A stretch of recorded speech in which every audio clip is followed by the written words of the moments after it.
Hello everyone, welcome back. Today we're going to be comparing the ARs in 5.56 versus 9mm. I've done this video before, but today I'm going to talk about it from a slightly different perspective, which I think will be interesting. Before I go any further, let me tell you guys I've set up a new channel called Absolute Guns. I'm going to put a link below so you guys can go there and subscribe. The reason why I set it up is because both the Tsafa channel and the Pocono shooting channel that I have each have 2 strikes on them. Okay, so if I get one more strike, they're gonna shut down this channel, delete all the videos. So before that happens, get yourself over there and subscribe. This way you can keep following me. All right.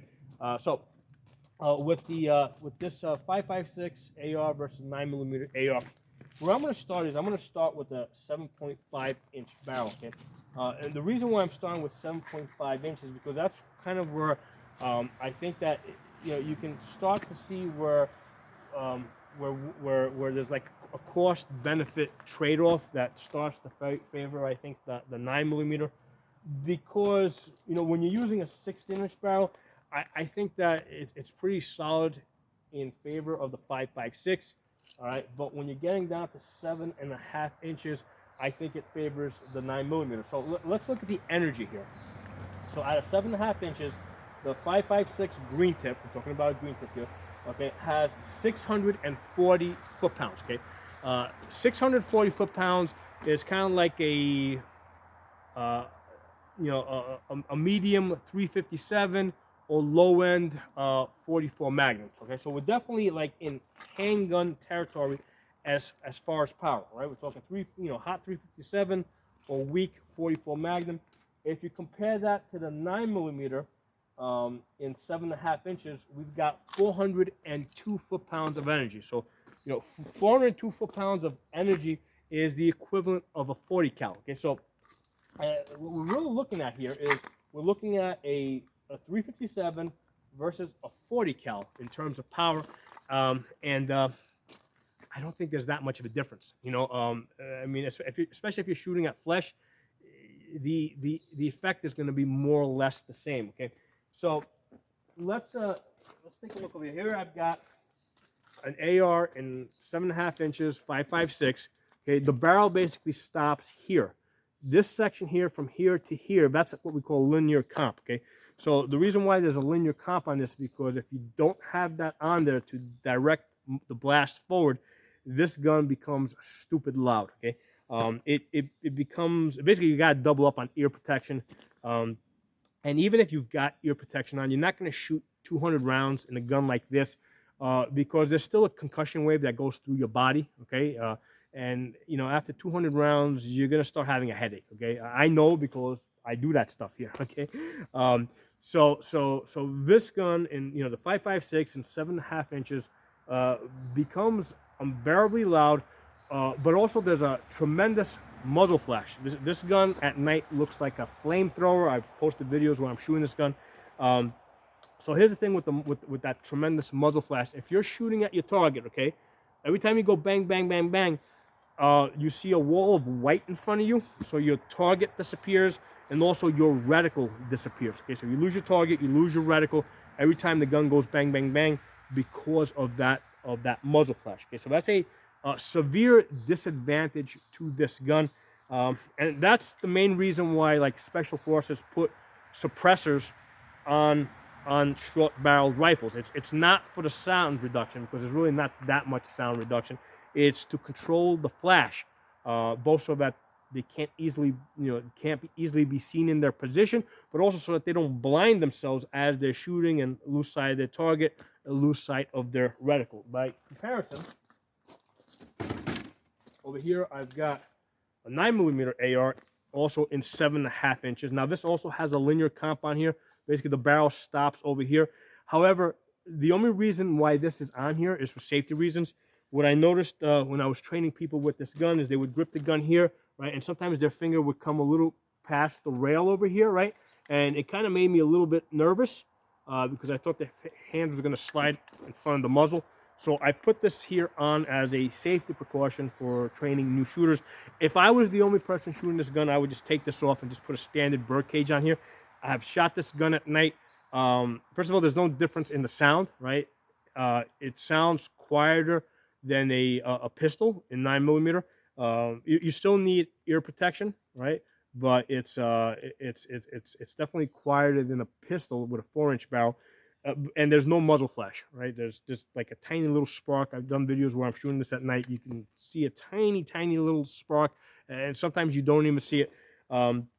So that's why I think that in 7.5 inches, I think that the 9 millimeter has the advantage because of the noise and because of the muzzle flash.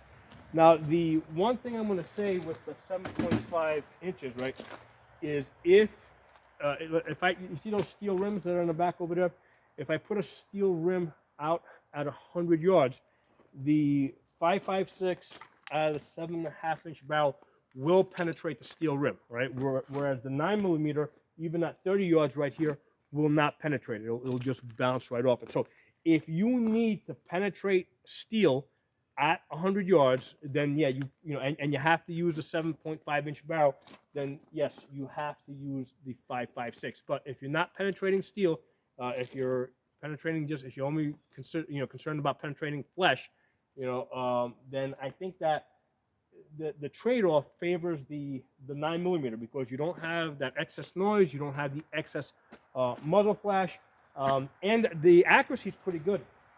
I was shooting this one yesterday at with a 7.5 inch barrel. I was getting 3 to 4 inches at 100 yards. Okay. Now I also tested this one out, and I've also tested another 5.56 in 7.5 inches, and the groups are actually closer, like 6 inches at best, and sometimes even larger.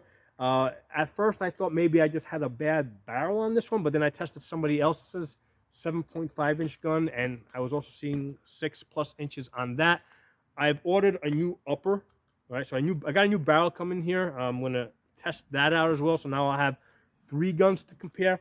But as of right now, accuracy favors the 9 millimeter out of the 7.5 inch barrel. Okay. So yeah, I mean, so here's the thing: if you look at the power, right, 640 versus 402, the difference between these two is 238. So I mean, and both of them are basically in handgun power territory. Okay, so my feeling is that if you have to be at 7.5 inches, I think it makes more sense to go with the 9 millimeter AR unless you specifically need to be penetrating steel. Okay. Now let's talk about the 10.5 inches. I got 2 of them there, one in 5.56, one in 9 millimeter. When we go from 7 inches to 10.5 inches, there's a big jump in power, right? You get an extra 290 foot-pounds of energy versus on the 9 millimeter, when you go from 7.5 inches to 10.5 inches, the power increase is only 28 foot-pounds, right? So as so on the 9 millimeter side, as you add more inches to your barrel, you get very small increases. Versus with the 5.56, you get the increases get more significant. Okay, so as you go from 7.5 to 10.5 inches, you've added 290 more foot-pounds of energy. So now you're up to 930 versus on the 9 millimeter side, right? You got 430, right? So that's a difference of 500. So now that's an interesting comparison here because the difference down here between the 5.56 and the 9 millimeter at 7.5 is 238. But once you go up to 10.5, the difference between these two is now 500. Okay, so there's a significant increase in power. However, you still got that terrible muzzle flash, and you've got that terrible sound, right? The gun, if you look over here, I've got a linear comp on here. This one's from Core Valley. I just ordered another one. I'm going to put on that 7.5 inch barrel that I ordered. That absolutely needs to be on there because this gun becomes just stupid loud. But if you look at this one in 10.5 inches, just a standard bird cage. Okay, this one's almost at the point where you can kind of shoot it without earmuffs. it doesn't sting your ears. It doesn't feel good, but it doesn't sting your ears, right? You don't feel that pressure, like boom, you don't feel that pressure when if you shoot that gun without earmuffs. It's just not very pleasant. With earmuffs on or just earplugs, you can shoot that gun all day.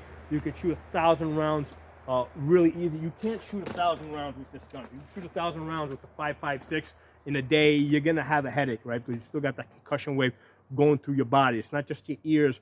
The noise travels through your entire body.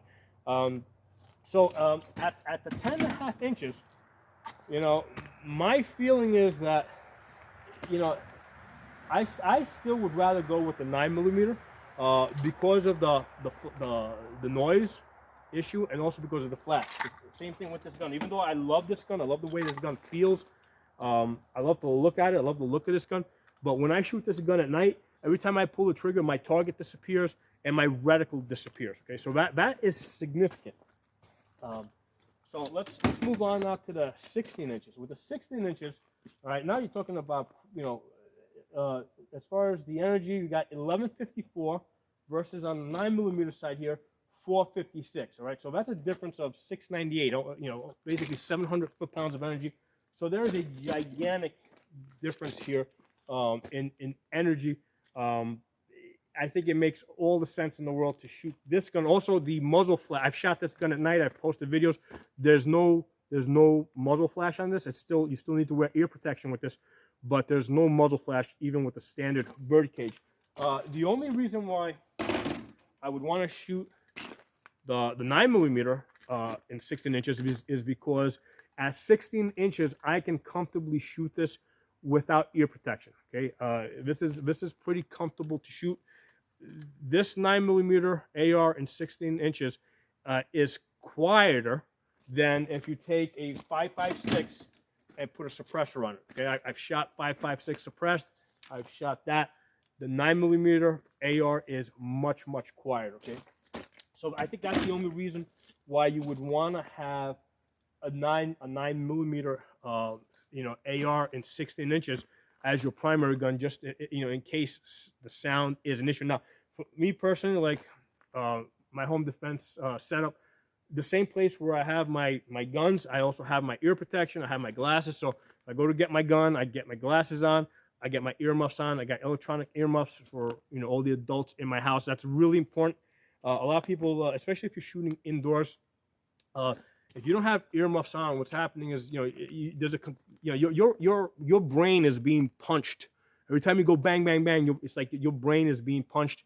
It's basically like a flashbang grenade going off inside of a room, and it stuns you, right? It inhibits your ability to think, and it's definitely a major handicap. So that's why I think that in any home defense situation, you've got to have earmuffs wherever your main guns are. Okay. Also eye protection, right? Because here's the thing: if bullets are hitting sheetrock and stuff around around the house, that stuff goes into your eyes. You're blinded. Now you are combat ineffective, basically. So you got to protect your eyes. You got to protect your ears in a self-defense situation. That's just as important as the gun, as far as I'm concerned. Right? You got to be able to stay in the fight. And the glasses and the ear protection are going to keep you in the fight. But the other benefit of the 9mm AR is I can shoot these steel targets up close, right? That's about 40 feet away over here. I can shoot steel targets up close with the 9mm. I can't do that with the 5.56 because I'm going to get pieces of metal back in my face, okay? So that's another benefit of the 9mm. But generally speaking, I would rather have a 16-inch barrel in 5.56. It's just a lot more reliable. If the fight moves from indoors to outdoors, you have a better gun.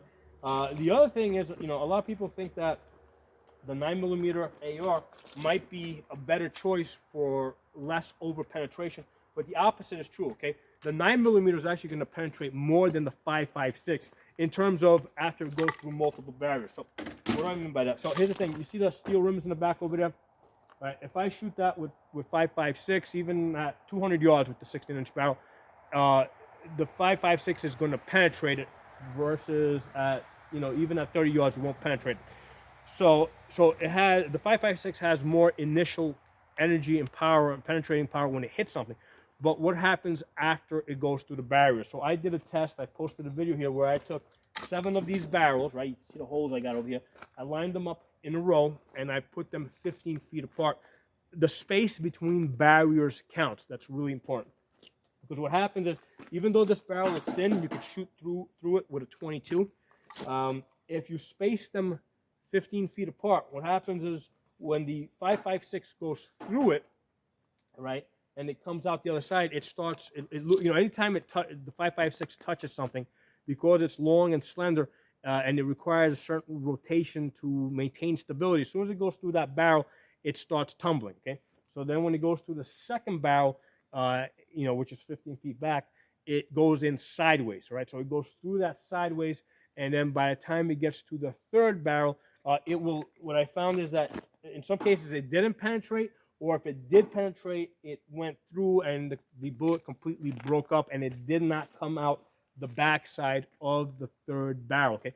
By contrast, when I shot it with the 9mm in the 16-inch barrel, the 9mm got through all 3 barrels. It actually got to the 4th barrel. It went 1 barrel more.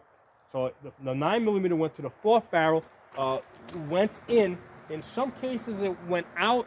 In most of the cases, it went in, hit the back of the barrel, and then fell down. And I was able to recover bullets in the 4th barrel almost intact. Okay, because the bigger, heavier 9mm, 115 grain bullet, because it's bigger, it's more solid, it's more roundish. Basically, it held together better, and I was able to recover intact.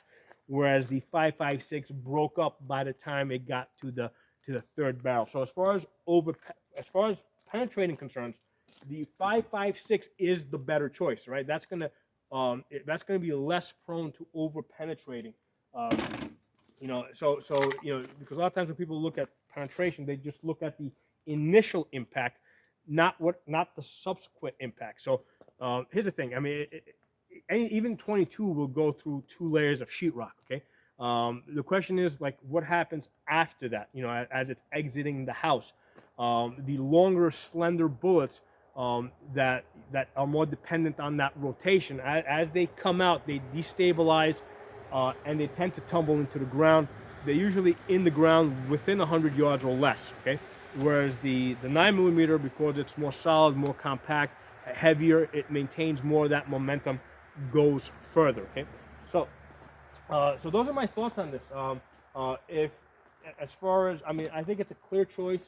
In 16 inches, the 5.56 is the better choice, unless your overriding concern is sound. Okay, if you know that you're not going to have access to ear protection, maybe you might want to use the 9mm, but that's the only reason why I would use the 9mm AR in a home defense situation. But and if I had to use the shorter guns, right? If I had to use the 10-inch, I think I would definitely want to go with the 9mm, right?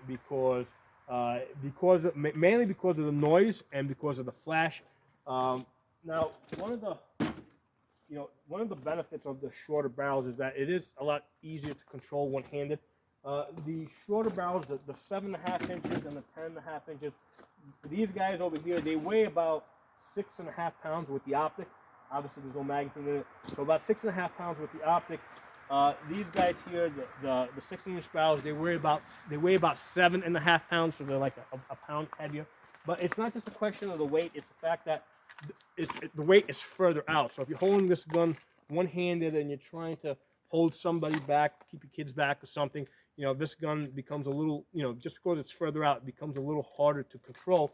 So that might be a reason why you may want to go, let's say, with the shorter barrel, because this one over here, the barrel's a little shorter, the weight is closer to your body. This is a lot easier to handle if you need to do, to do stuff with your other hand. Now, obviously, you can drop this in a sling, but for whatever reason, let's say you need to hold this in your hand, this is a lot easier to handle one-handed. So so you might have a situation where, hey, you need to use 7.5 inches or 10.5 inches, and in those cases, my feeling is I would rather go with the 9mm, But clearly, if I have to go 16 inches, I'm definitely going to go with the 5.56. So they're my thoughts on that. If you disagree, that's fine. Drop some opinions below in the comments. You know, I'd love to hear different ideas from you guys. If you're not a member of the channel, subscribe. And like I said at the beginning of the video, follow the link below to the other channel I set up, Absolute Guns. Go over there, get yourself subscribed so that we can stay in touch. Because YouTube is coming after me, okay? Thanks for watching. I'll talk to you all soon.